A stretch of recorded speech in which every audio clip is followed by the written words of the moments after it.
¿Qué tal, amigos de Vanguardia MX? Qué bueno que nos acompañan otra vez acá en este espacio donde procuramos tener conversaciones con personas que nos ayuden a entender mejor la realidad y que eso nos sirva para tomar mejores decisiones.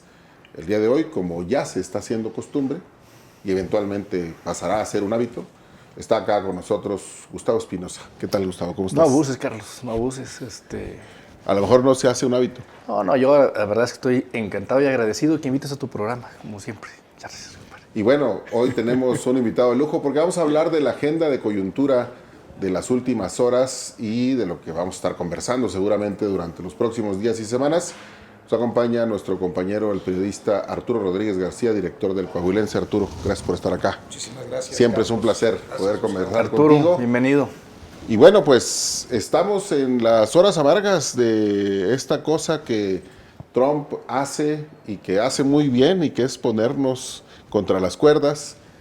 Estamos grabando hoy, martes 4 de marzo, por la mañana, cuando se supone que ya entraron en vigor los aranceles que Trump ha decidido imponerle a las mercancías que van de México hacia Estados Unidos. No está muy claro exactamente a qué mercancías todavía, pero lo vamos a ir seguramente sabiendo durante las próximas horas. Conforme vayan llegando los camiones Conforme a la vayan frontera. llegando a la frontera, claro. Pero ya hay una reacción del gobierno federal, de la presidenta Claudia Sheinbaum, y es que habrá meeting en el Zócalo el próximo domingo. ¿Cómo lo ves? Muy del estilo de los regímenes contemporáneos mexicanos. Me parece que en particular el hecho de que se hagan mítines en apoyo a una figura presidencial, no solo en este caso, sino en general, tiene que ver siempre con una necesidad de fortalecer la autoestima del gobernante. En realidad yo no creo que haya ningún mensaje para el gobierno estadounidense. ¿Donald Trump no está preocupado ya ahorita? No creo que le angustie mayor cosa que llenen el Zócalo, sobre todo porque además lo llenan a cada rato, ¿no? Ya. Entonces, una movilización... Pero el embajador de México en Estados Unidos no le va a decir, oye, ya están alebrestados los mexicanos. No creo que le preocupe mayor cosa. Y en todo caso, creo que lo que ahí se va a anunciar y que ya más o menos se perfiló el día de hoy, es lo que pudiera tener algunos efectos, no sé hasta qué punto, en estas hostilidades de tipo comercial que se prevén, pues con una respuesta, dijo la presidenta Sheinbaum, arancelaria y no arancelaria, que estará dando a conocer el domingo. Y a lo mejor los canadienses también copian el estilo, ¿no? Y también hacen manifestaciones en Ottawa, ¿no? No sé si puedan tener esa capacidad de convocatoria y si se estile allá a poner camiones. Tienen muy buenos programas sociales en Canadá, tal vez pueden llevar a todo el padrón de beneficiarios, ¿no? No sé si funcione así, la verdad, la política canadiense. Pero en todo caso, entonces, ¿tú considerarías que una respuesta para la tribuna? Es una cuestión interna totalmente para fortalecer el ego. Pero sobre todo para ella, Sí. o sea, para la presidenta y para su base dura de apoyo, ¿no? Se sienten incluidos, eso es algo que ha procurado mucho Morena en el poder, hacer sentir a la gente que está incluida en la toma de decisiones. Entonces habrá una asamblea, no es un mitin, ¿no? No es un mitin de las fuerzas, es una asamblea informativa. Pero Arturo, entonces, digo, ya nos queda claro que esto es solamente grilla. Es simulación. Sí. ¿Hay una respuesta que consideres acertada en esta guerra de declaraciones y de aranceles? O sea, ¿hay alguna estrategia que los gobiernos, como el caso de Canadá o en el caso de México, puedan tomar? O sea, ¿hay alguna respuesta? Digamos que haya un consenso en que se diga esto es lo que se tiene que hacer. O en qué terreno estamos pisando, porque es un terreno desconocido, ¿no? Estamos absolutamente en el terreno de lo inédito. Yo creo que el fin de semana la reunión de Trump, Vance y Zelensky pues nos deja ver que las formas tradicionales de las relaciones diplomáticas se transformaron brutalmente y que el día de hoy no existen límites. O sea, es gente que no tiene límites Suena conocido eso, sí. Gente que no tiene límites. Sí. Gente que no tiene límites. Sí, lo he escuchado en alguna parte. Pero entonces esta reunión que vimos hace unos días con Zelensky, deberíamos de tomarlo, o el gobierno de México debería tomarlo como un ejemplo de lo que puede suceder, ¿no? Es un parámetro porque a lo mejor no se va a dar una reunión o no está no está en una situación como la de Zelensky, la presidenta, ¿no? Sí, pero sí está en una situación en la que le puedes decir, aunque no sea en el despacho oval, sino a la distancia, usted no tiene cartas para jugar. Sí, claro. Que por cierto, a ver, creo que vale la pena comentar que estas cosas que vimos, pues son actitudes, expresiones, posiciones que por supuesto que en privado pasan eso y más. El asunto es que esto que comentabas tú, pues no se estila, no se ha estilado que esas cosas se digan en público. No, porque hay un estándar o unos parámetros de respeto entre jefes de Estado, ¿no? Que tratan de preconizar, de priorizar las formas, sí. La educación. La diplomacia era muy cuidadosa.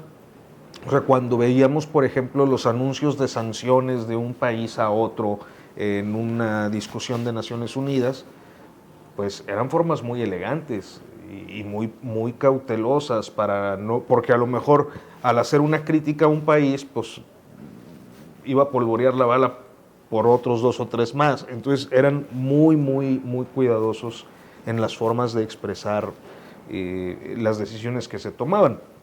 Ahora no, ahora todo es show y es abierto y es pues un espectáculo, diría yo, equiparable a la lucha libre, donde se dan... Y de la gringa. Y de la gringa, sí. Exacto. Con sillas, bates. Ándale. Así es como yo lo... Pero entonces, ¿cuál es el objetivo? O sea, con todo esto que estamos viendo, con la posición de Trump, con estas posturas que tiene agresivas y que pareciera en principio que las utiliza solamente para negociar, ¿cuál es el objetivo? ¿Qué es lo que intenta negociar? Porque ya vimos un primer momento en donde el gobierno mexicano incluso pues hace una ofrenda, ¿no? Y manda a estos capos de la droga que estaban presos aquí, se los manda, que pareciera que es también en respuesta a lo que ya se había vivido con la primera amenaza de los aranceles. ¿Cuál es el objetivo? Y hicimos varias cosas.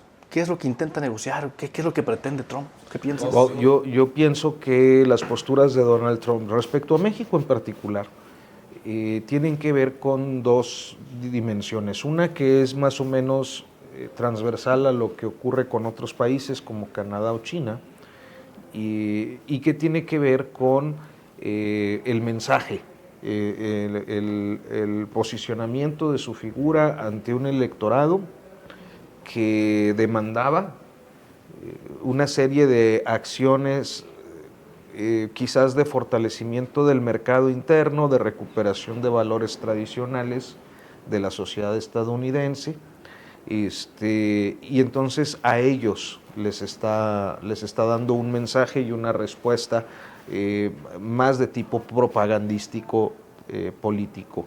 Y por otra parte, yo creo que sí hay una convicción del presidente Donald Trump de fortalecer el mercado interno y de reconstruir el posicionamiento del país como un actor predominante en el escenario internacional. Entonces, esto naturalmente pasa, entre otras cosas, por incrementar la oferta de empleo en Estados Unidos, lo que invariablemente implica hacer regresar la inversión estadounidense que se convirtió en inversión para otros países, que la forma de presionarlo es esa, ¿no? Es diciendo, a ver, si te aplico aranceles te sale más caro, entonces mejor regrésate. Y yo creo que ese es el fondo. Pero entonces, las drogas, la inmigración ilegal es solo un pretexto. No, yo creo que sí es un pretexto, pero también hay un interés específico, sobre todo en el tema de la migración. Ya, pero fíjate, porque hoy en la mañana, muy temprano, la presidenta Sheinbaum, de una manera inusual, por cierto, porque es un comunicado que no viene en papel membretado, que no, pero no parece haber duda de que sea real, que sí viene de la presidencia de la República, pues hace un repaso de todas las cosas que hemos hecho. Yo estoy sorprendido. O a manera de reclamo. Ya, no, sí, claro, pues yo sí estoy muy sorprendido de las cifras. O sea, hemos decomisado drogas como nunca, hemos reducido el tráfico como que andábamos entumiditos, ¿no? Hasta antes de Trump. Sí, sí, hay una realidad en la crítica que se le hace muy reduccionistamente al tema de los abrazos no balazos, pero que creo que sí expresa un relajamiento en las acciones policíacas, tratando de reducir los indicadores de violencia que tienen un alto impacto en la sociedad, a partir de dejar pasar algunas actividades. Eso creo que originó, sobre todo en la última parte del sexenio de López Obrador, pues una baja en los resultados, ¿no? Pero además habrá que ver o esperar a ver cómo reacciona el mercado, porque tampoco es así tan sencillo o solamente que la decisión de un político tenga un impacto como ellos lo quieren o lo pretenden. Habrá que ver cómo reacciona el mercado, cuál va a ser la reacción que tengan los compradores en Estados Unidos de todos estos productos mexicanos, si van a trasladar el precio al consumidor final, si van a absorber una parte de ese costo o le van a exigir a los productores mexicanos que bajen el costo. O sea, ¿qué piensan ustedes de esto, de la reacción del mercado? El peso, la paridad peso-dólar, que es un termómetro, digamos, inmediato, pues no parece estar muy mal. Está en 20,86 en este momento que estamos grabando, y en la madrugada había llegado como a 20,91, algo así. No ha tocado la barrera de los 21 pesos. Algo sabrán los inversionistas que no reaccionan con tanto nerviosismo. Hay dos posibilidades, ¿no? Una, que hayan hecho la generación del escenario futuro y se hayan preparado para eso y sean capaces de decir, bueno, pues que los imponga y aguantamos 4 años con esta serie de medidas que vamos a aplicar y ya, ¿no? La otra es que tengan la convicción, por alguna serie de análisis muy certeros de equipos altamente capacitados, que digan, no, pues es un mecanismo de presión para algo. Y que no se le crean, ¿no? Ajá. Que digan, no, pues es otra Trump, como ha pasado siempre. Y al final va a matizar, o los va a posponer otros 30 días, o solo se los va a aplicar a ciertos productos, o a lo mejor deja fuera los coches, que es, para el caso de nuestra región, la sureste de Coahuila, es, digamos, lo que más nos preocupa, ¿no? Que le pegue a la industria automotriz, a la industria de autopartes, en la cual está afincada buena parte de la fortaleza económica de la entidad. Pues hay eso, yo pensaría que el otro es este clúster en desarrollo de la región centro con el ferrocarril, los trenes, pues, que ya se vio impactado con el arancel al acero, en una región que todavía no entra en vigor, hasta abril. Pero ya puedes prever que está complicado, porque era la gran apuesta de la región centro tras el cierre de Altos Hornos, ¿no? Decir, bueno, pero desarrollamos un clúster pues de los trenes, que va muy bien, y había planes de inversiones en infraestructura y cosas que ahora, pues digamos que se están viendo con mayor reserva. Y yo creo que la maquila, ¿no? en la frontera, o sea, hay al menos 3 impactos que más o menos se pueden anticipar. La laguna creo que escapa un poco, porque la laguna se fue rezagando en inversión extranjera, ¿no? Y pues su condición quizás no sea tan dependiente como la de estas otras regiones, y en particular el sureste de la inversión estadounidense. Por su situación geográfica, ¿no? O sea, al final, o sea, el desarrollo de la región sureste y lo que comentas de la región centro, pues es justamente porque estamos en esa ruta, ¿no? Yo no sé, hay a veces es difícil traducir todos estos datos y situaciones a lo que tiene que ver con la cotidianidad de los ciudadanos. A mí eso me preocupa mucho. Por la mañana, cuando platicaba con el maestro Arredondo, le decía que es muy impresionante cómo una decisión o una situación que se genera completamente ajeno al ámbito de determinación de uno como individuo puede impactar pues todas las decisiones de vida que tomaste, ¿no? Yo pensaba... A nivel individual. A nivel individual. Sí. O sea, yo pienso en los últimos 40 años en la región sureste de Coahuila y pienso cómo desde niño o joven era algo aspiracional trabajar en una armadora automotriz. Desde la elección de estudiar, ¿no? Sí, o a qué dedicarte, porque también como operario, como obrero, pues uno decidía y trataba de encontrar su plaza laboral a lo mejor en una de las armadoras, más que en Cinza o Sifunza, ¿no? O sea, uno diría, yo quiero trabajar en GM o en Chrysler o Magna, en Magna. Armando coches antes que boilers o haciendo ollas de peltre. Primero por los salarios, claro.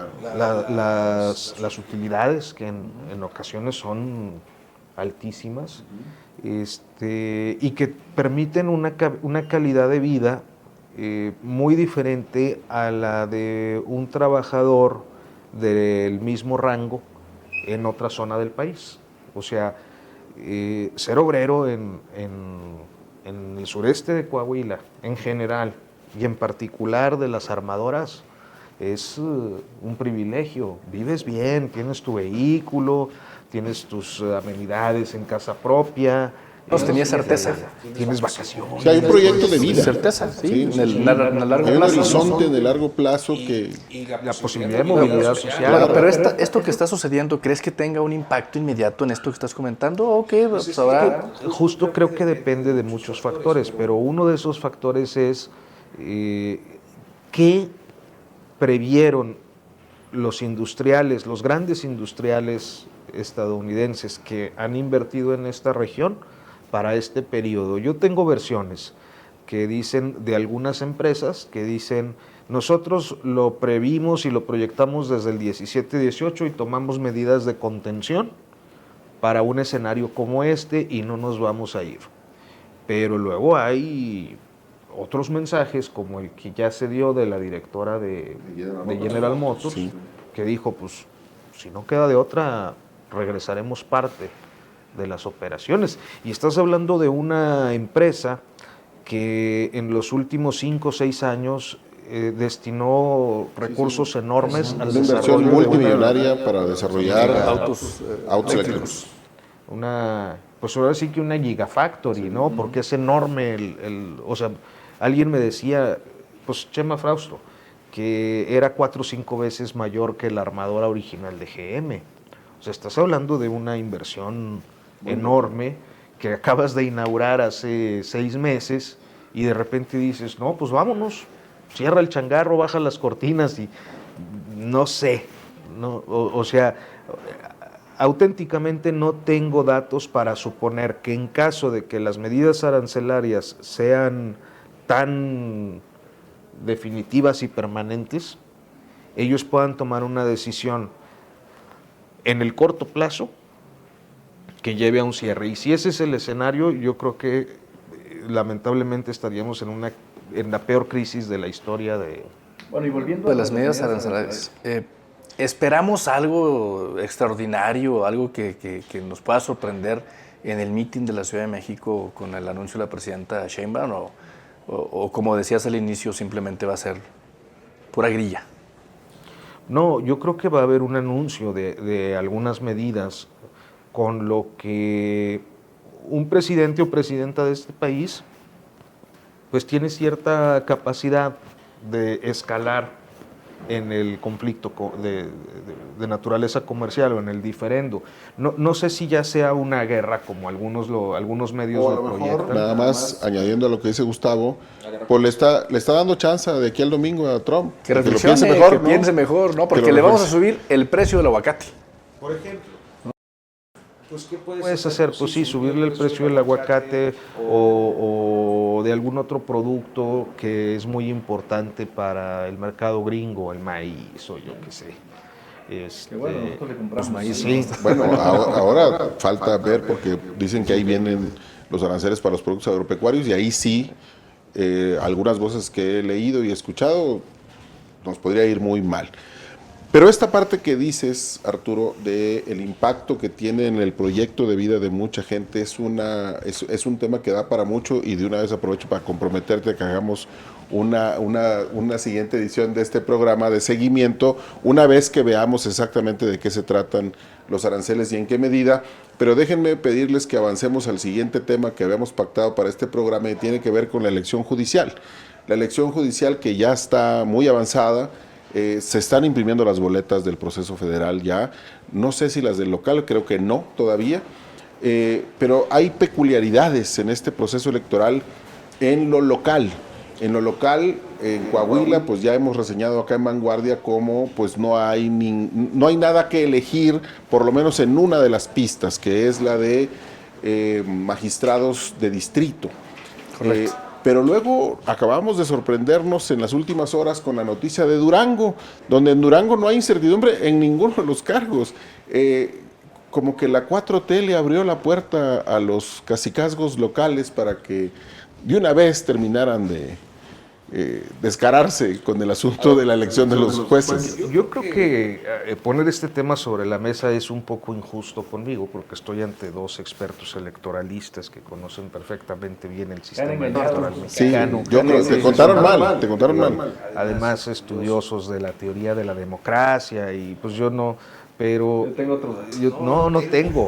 Ese es el problema. Pero efectivamente, yo creo que ustedes lo han reseñado muy bien en Vanguardia. Así que, por favor, Gustavo, di lo tuyo. A ver, yo creo que no es para poner en contexto lo que comentaba Carlos al inicio, de que no hay incertidumbre, sobre todo en las listas de los magistrados de distrito, en donde los nombres son exactamente los mismos en las listas del Poder Judicial, del Legislativo y del Ejecutivo. Son los mismos. Es decir, ellos ya tienen un lugar asegurado, la elección será mero trámite, pero no solamente ellos, sino que un gran porcentaje, alrededor del 78, 79%, de las personas que están incluidas en las listas de la elección aquí en Coahuila, pues están en las 3 listas.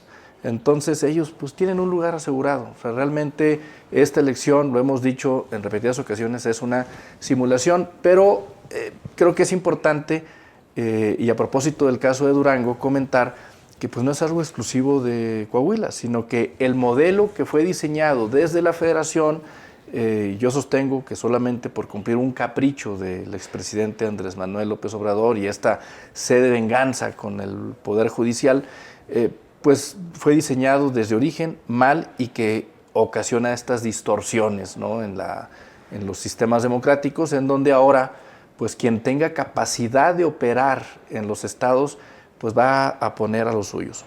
Nada diferente a lo que sucedía, solamente que ahora vamos a gastar millones y millones de pesos para que quien decidía antes, que era el gobernador, pues siga decidiendo.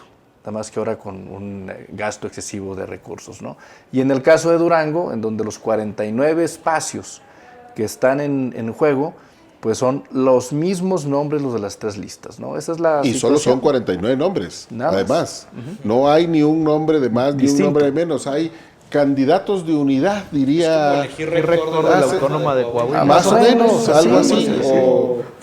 Bueno, pero un poquito peor porque al menos en la universidad está lo de nuevas elecciones, ¿verdad?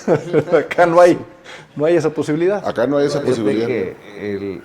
Sí, y luego resulta muy cuestionable el hecho de que estemos ante una situación como esta, donde se están destinando millones, seguramente miles de millones, a un proceso electoral absurdo, mientras que nos enfrentamos quizás a uno de los peores momentos para la economía mexicana por pues, la relación dañada con los Estados Unidos, ¿no? Sí, el asunto es, ¿para qué gastamos dinero en una elección? La última referencia de un proceso de ese tipo en México, digamos a estas magnitudes, se dio en 1976, cuando José López Portillo, por una cuestión coyuntural, el PAN no fue capaz de ponerse de acuerdo y decidieron que no habría candidato a la presidencia de la República, hizo una campaña en solitario. Era el único candidato a la presidencia, José López Portillo, en la boleta,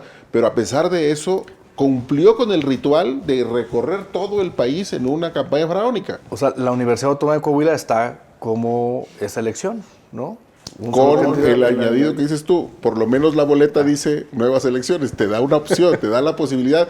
Y por cierto, sí ha ocurrido, debe ser muy triste, yo no sé cuánto de terapia gasta luego un candidato que pierde contra nadie, es decir, contra nuevas elecciones. Y ha ocurrido en la universidad. En facultades. Sí, sí, claro, a nivel de directores ha ocurrido. Y bueno, en las elecciones de rector, en los últimos 2 procesos sobre todo, ha sido creciente el número de candidatos a la rectoría que pierden en escuelas concretas contra nuevas elecciones.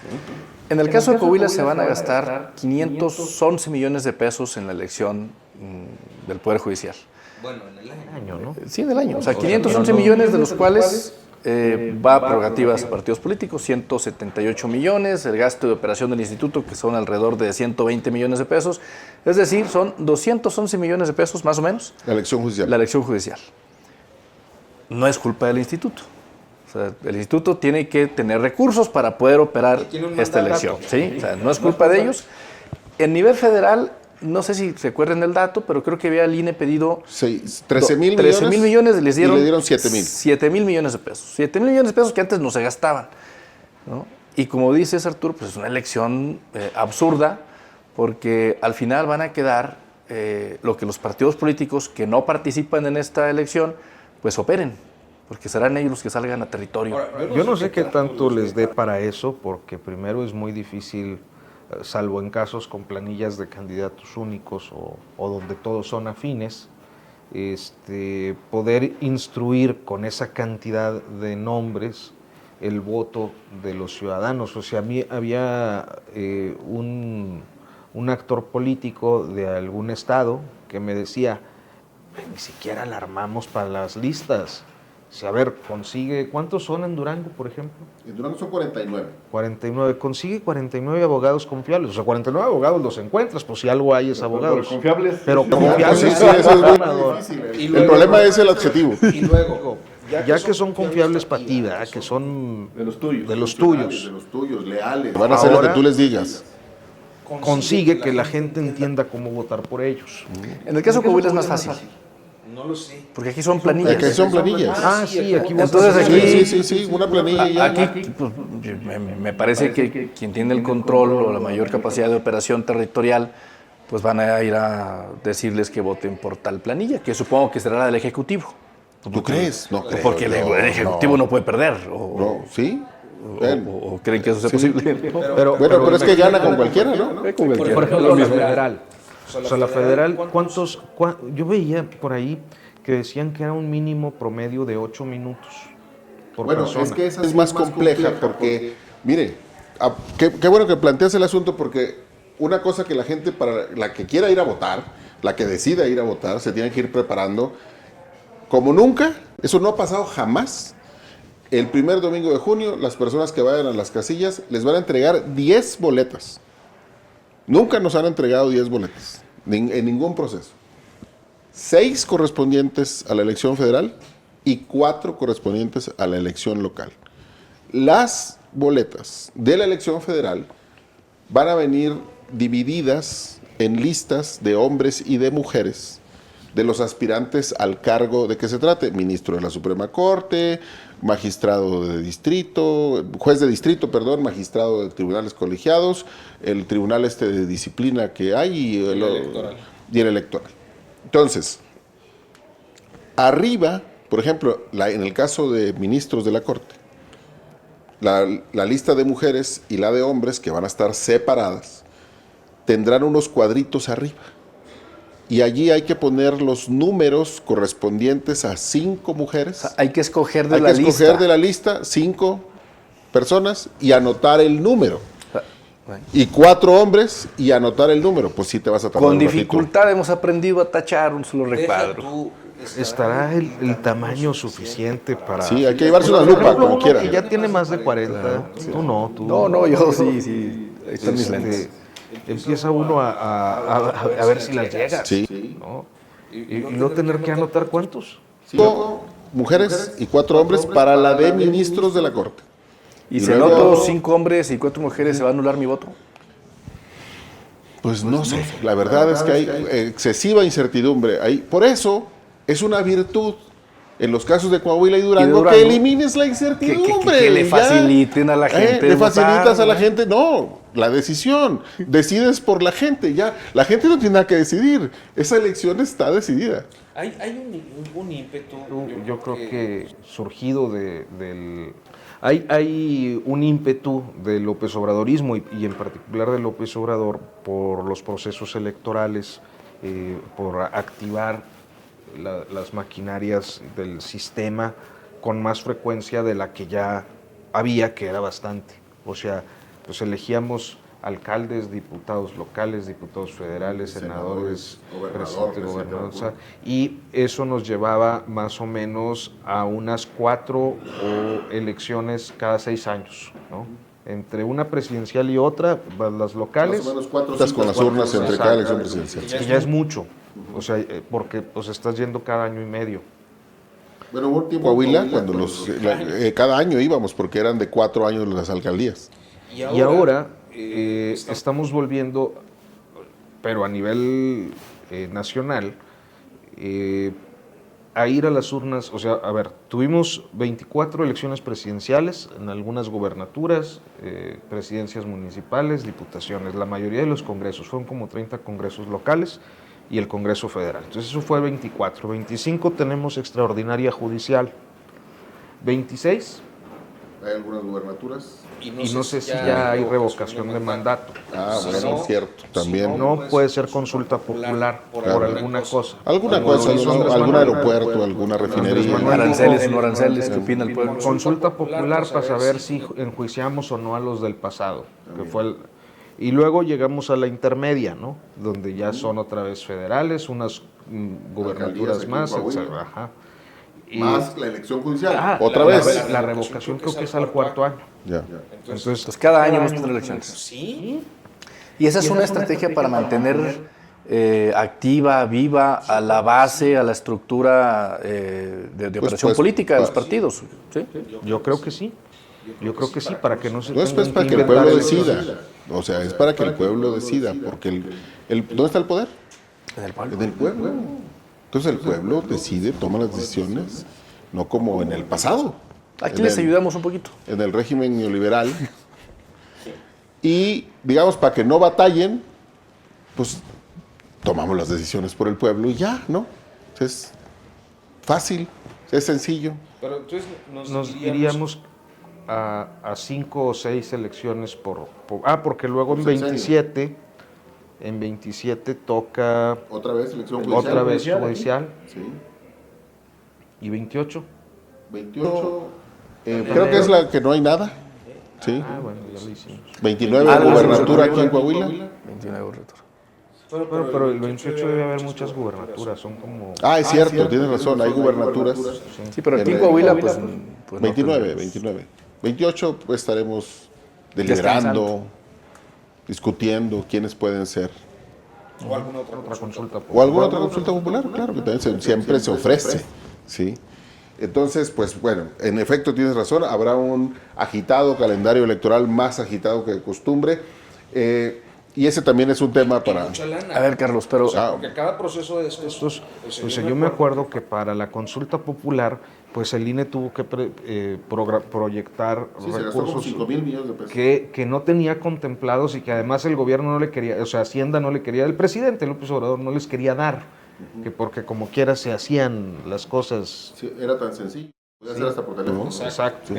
Oye, Carlos, a ver, pero perdón, Arturo. Perdón, luego la revocación. Nada más para cerrar la idea, en la que no votaba nadie. O sea, ni siquiera la base López Obradorista iba a las urnas en consulta popular ni revocación. O sea, no llegaron, creo que ni a un 17% de participación. Se fue muy baja. Toda la intención es que se vayan acostumbrando a participar en estos procesos.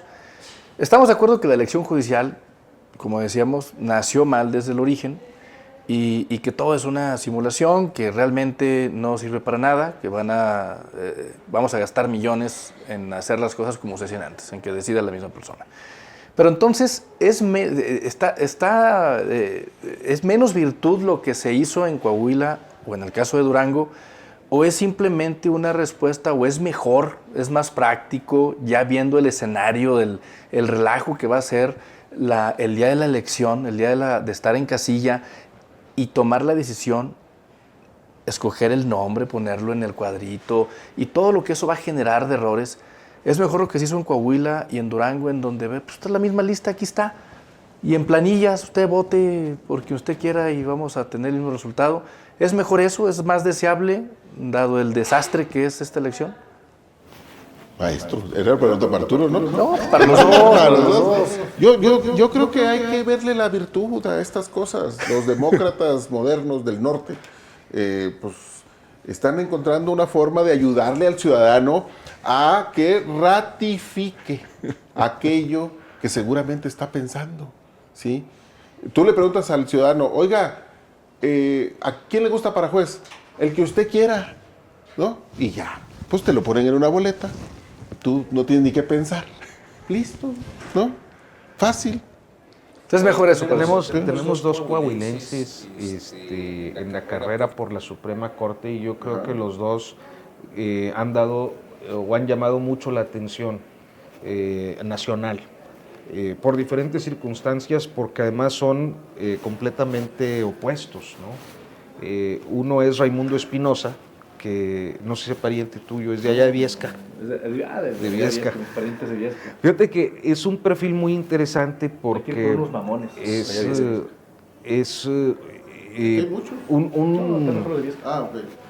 es un juzgador auténticamente de izquierda, ¿no? Ya. Que ha estado o que ha sido observado desde hace años por decisiones que tienen que ver con movimientos de defensa de la tierra o inclusive con las sanciones a Monsanto y las prohibiciones a Monsanto que se establecieron a partir de amparos, y él fue el juzgador. Entonces es un juzgador muy reivindicado y muy saludado por los movimientos sociales de izquierdas de este país, no necesariamente morenista, hay que decirlo, o sea, de auténtica izquierda, no partidista. ¿Morena no es de auténtica izquierda? Pues no, hay una hibridación, pero sí hay movimientos de izquierda que vienen, pues... Una hibridación. Ese es de la izquierda morenista. Y bueno, La Laguna pues se caracteriza también por eso, ¿no? Y en particular, él ha expuesto su inspiración en Viesca y cómo las decisiones del centro pues convirtieron en un páramo lo que era una región de bonanza, etcétera, ¿no? De una manera muy romántica de exponerlo. Entonces, este hombre que viene de un pueblo y de los márgenes ahí del páramo, y del otro lado, Doralicia Martínez Valero, que es una abogada que pues procede de una familia de clase media muy participativa políticamente, aquí en Saltillo, muy reconocidos también por su actividad magisterial, panista de origen, que está actualmente pues, en uno de los grandes corporativos mexicanos, que es el Grupo Televisa, como directora de Asuntos Electorales, y muy próxima a uno de los abogados más poderosos, más influyentes de este país, como lo es Javier Tejado Dondé, que pues, es su jefe. Entonces son dos extremos, ¿no? Dos extremos muy destacados profesionalmente con su respectivo perfil que van a la corte. no tenía nada que ver con los temas de la conversación. No, pero porque sacó la vuelta a la pregunta, maestro. O sea, le rodeó ahí, que si era mejor. Sí, y ya. Pero es bueno para que la gente sepa que hay dos coahuilenses, ¿no? Que están compitiendo, pues hay que hacerles campaña ya. Pues, Y si le hace encuentran bien el al número Estado. ahí, si les da tiempo de Eso leer la sí, lista sí, y totalmente. encontrar el numerito que tienen que apuntar en la parte de arriba, pues qué bueno. Ya salió el pan. No se nos acaba nunca el tema, maestro, pero habíamos acordado que esto fuera una conversación que no se prolongara demasiado para que usted se quede con ganas del siguiente capítulo. Que no se aburra. Y esperemos que ese capítulo ocurra pronto. Arturo, muchas gracias, de Maestro verdad. Arredondo, un Como gustazo. siempre. Arturo, muchas gracias. Gracias, Carlos, maestro. no, por favor, Por favor, el agradecido no, soy yo, de verdad, que me invites a tu programa cada Es un privilegio semana. siempre tenerte por acá. Por favor, no dejes de hacerlo. No dejaremos de hacerlo y esperemos que usted tampoco deje de estar en la sintonía de Vanguardia MX. Por aquí nos vemos en la próxima.